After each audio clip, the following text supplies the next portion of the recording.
time. Open all the doors and Oh. Hey. Hey. We're live. Yes, we are. I mean, we're live on the air. I don't know if you and I are live. Oh, I'm sorry. barely.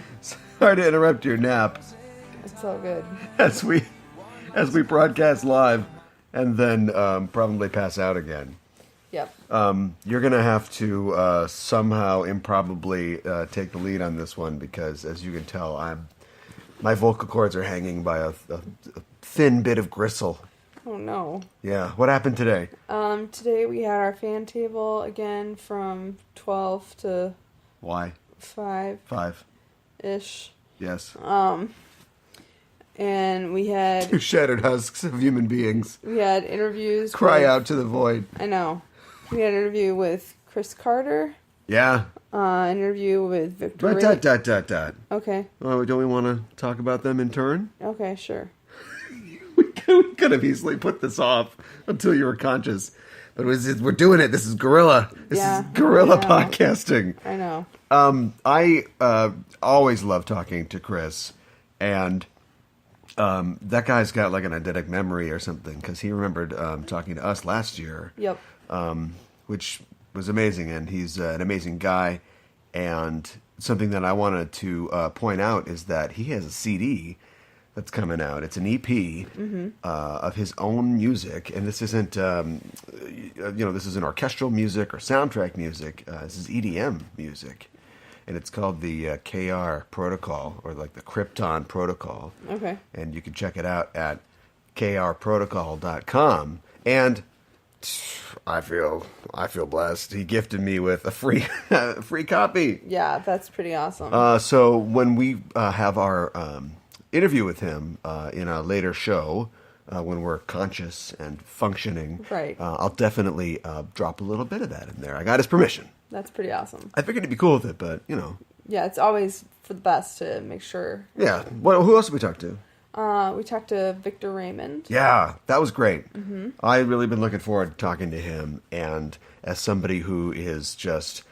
You know, we've talked to a lot of gamers, a lot of DMs, people who are sort of made of games. Right. And he's a guy that is just constructed, one leg, the other leg, torso, arms. He's just made up of role-playing games. Yeah. And war gamings. Yeah, tabletop games. And it was great to get a chance to talk to him about kind of the history of games. And he was somebody else who... I love all these positive people. Ultimately, I'm a positive person. Yeah. With asterisk, a big asterisk. But I was asking him about, like, you ever played any games and it's like, guilty pleasures. Like, is this a good game? I've been told this is not a good game, but I enjoy it still. And, of course, he's very diplomatic and very positive. And he's like, if you like it, it's doing its job. Right. That's what a game is. Right. He was a guest of honor this year. We talked to another guest of honor, Paul Cornell. Yeah. He's an author, and he wrote several episodes of Doctor Who. Yeah. You're explaining who Paul Cornell is. I am. I bet people probably know who Paul Cornell is. Oh, probably. But we talked to him about James Bond. Yeah, I didn't know. Is he not going to want to talk about James Bond? Probably not. No, yeah, we he's talked probably about game. Yeah, we talked about James Bond and his love of James Bond, and just kind of some questions that I had from a James Bond lover and expert about the franchise, and also I love the fact that he knows those books inside and out. Yeah, he really does. And how they kind of compare to the films. And I'm glad we talked about that because I wanted to talk about his work and what he's got coming up, and there wasn't much to talk about because he can't say anything about anything. Yeah. And you said that you had been talking to him, and he dropped a little knowledge on you. Yeah, he told me he's after CONvergence, he's flying out to LA for a couple of days for meetings. For some sits. Yeah. Yeah, which is exciting. Yeah. But that's bad podcasting. There's nothing that we can talk about. No. So we wish him luck with that stuff, and hopefully see some Paul Cornell stuff on our screens pretty soon. Yeah, that would be pretty great. I'm pretty excited about that. Yeah. What else? We went to Hot Chocolate Media's live podcast. Yeah, The Movie Machine. The Movie Machine. Yeah. and that was the last panel of the day. Well, it was one of the last. The last panel of Con. Yeah. The last time slot, I should say, of Con. Yeah. So, yeah. That was fun. They had Brian's, was it Salinger? Or Yes, let's say it's Brian Salinger from the Unhealthy Food podcast. Yeah. So, yeah, as a guest. I love the hot chocolate guys, and I love the fact that they, as far as I'm concerned, they've cracked the code of this, how to make a, speaking of like junk food, a hot, fresh, and fast podcast, one of which was literally about junk food. Yeah. They were dropping Wendy's one-liners. Yes. Now he's ground meat. Yeah, I know. That worked for me. Yeah. Brian wasn't having it. Brian Salinger, of course. But they've got this process where it's fun. It only takes like a half an hour, and you can just bust out like a show really quick. Yep. And then you've got content for years. Yep. I wish that we had something like that. Yeah, I know.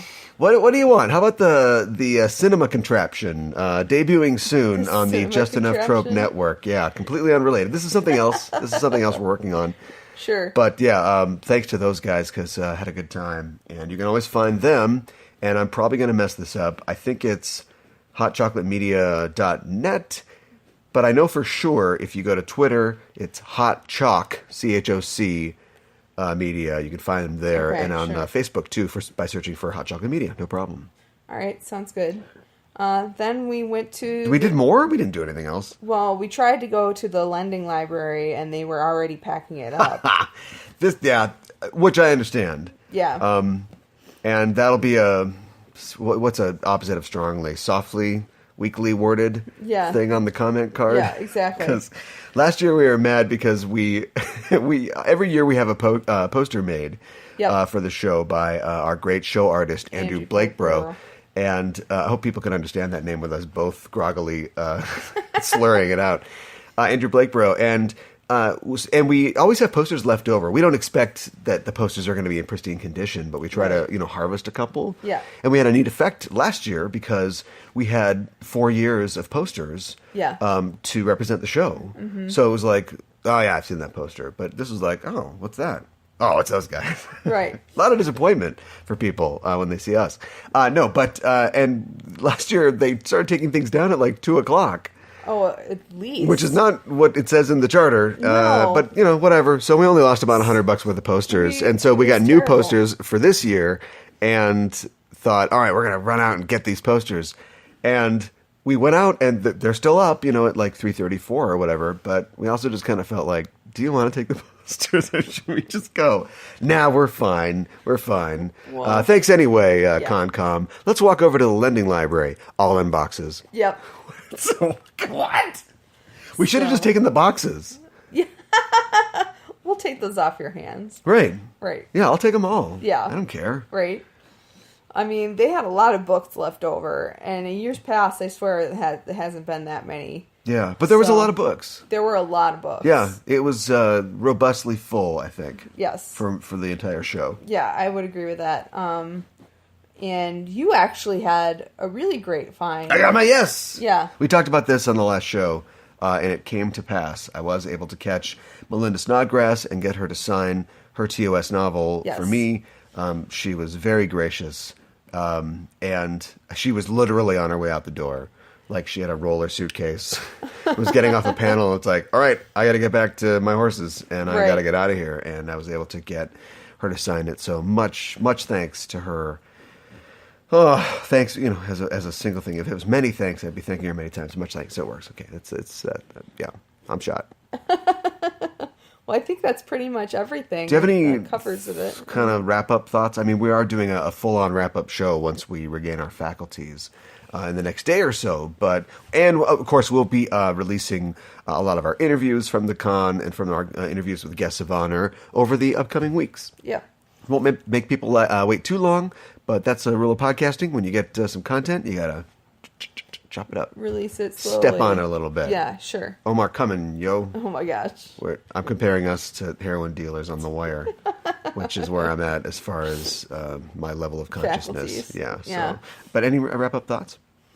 I think it was another good year. It was the last year at the DoubleTree, which is kind of bittersweet.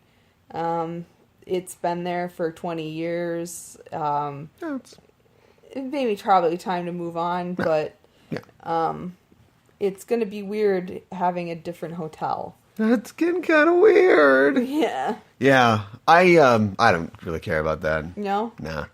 It's CONvergence isn't a place. It's a people. Well, that's true. Do you believe that?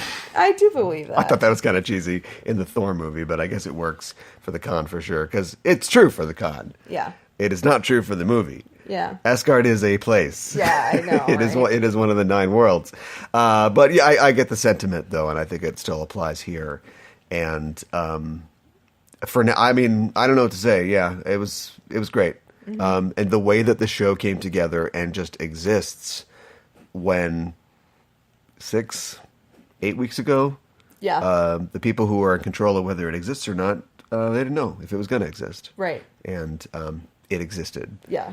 And except for 1 or 2 things, you never would have known that you weren't just going to the show. So, I mean, you have to give props to those people. Absolutely. For just, like Thor pulling that thing in Avengers Infinity War, let's just collectively, we'll put a Connie face over him going, and just pulling it together. Right. And getting hit with the light of a star. Right. It will kill you, only if I die.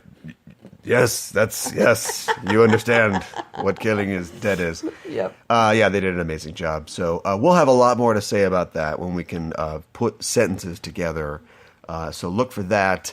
You can always find our show at justenoughtrope.com, on Apple Podcasts, on Stitcher and Google Play shows, and I guess we're on Player FM. I don't know how we got on there. I'll take it. So I think you could find us there too, and check us out there, and of course on Facebook and Twitter at Just Enough Trope. Any final words? Keep on playing, friends. Keep on playing, friends. Yeah. You don't want to drop our catchphrase? Well, that's your job. Oh, thank you. Thank you for sticking with the format. Well, we will do that. I'm going to sign off. I'm your host, Caliban. I'm your co-host, Mika Hana. From CONvergence 2018, keep the geek fires burning.